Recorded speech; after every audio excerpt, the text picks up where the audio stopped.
it's sad to see that, but there are a lot of people that have closed minds. So if you don't have the open mind to this kind of information, to this type of thought processes, you're never going to reach your full potential.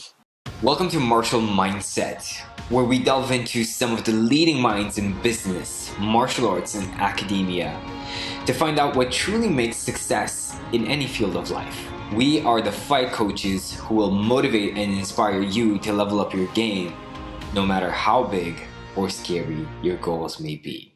So, Michael, do you also think that acceptance is something as well? I mean, for example, if you say to someone, look, someone's going to attack you in the street, they're probably going to hit you, right? It's going to happen, but you're going to deal with the situation and push on, as opposed to teaching someone who never thinks that they're going to ever be hit or touched. And then, I mean, I've seen that. I had a good friend who was a very experienced martial artist.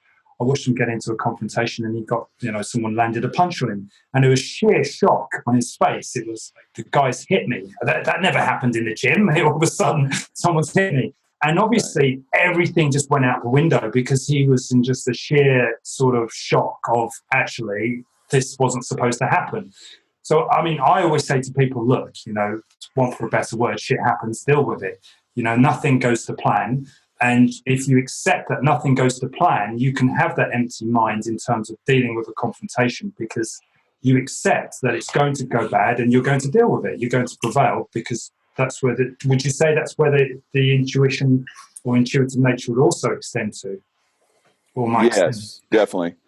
So, we've all got these stories of people that have been in these confrontations where they had, like you said, incredible, background experience, and then something just didn't go right and they just folded. So having the ability to, handle any kind of situation, no matter what it is, and keeping your focus, it takes concentration to be able to do that. You have to do it over and over again. So, I've been in you can imagine I've been in situations that were unbelievable in combat rack countries where people are dying around me all the time, even my best friends. So I just kept that warrior calm, that sense of purpose, a sense of focus, and I was able to prevail.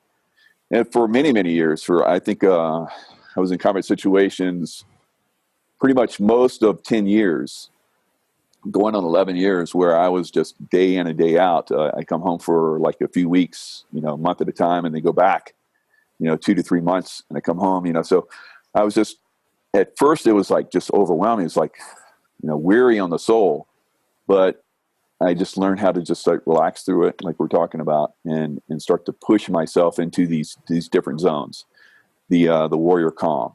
Mm-hmm. So the combat obviously is going to up the intensity. It's you're going to find these things much more rapidly than you would if you're just like going to the gym, working out for maybe once a week for an hour or two at a time. Mm-hmm. You have to find where you're going to find the intensity. So the multiple days, multiple hours of training really makes a difference with a good teacher, because I can push someone very very rapidly in a few days' time. And I just had this discussion with some guys that were, MMA fighters that have been training for 10 years. And they're like, you're going to get people hurt, doing that. You can't train somebody that quickly. And I'm like, wow, that's amazing. So I used to have that mentality too. I had a few different, martial arts skills that pretty intense. The JKD stuff. I'm like, I got JKD. It's like the best there is. There's nothing else can beat me, And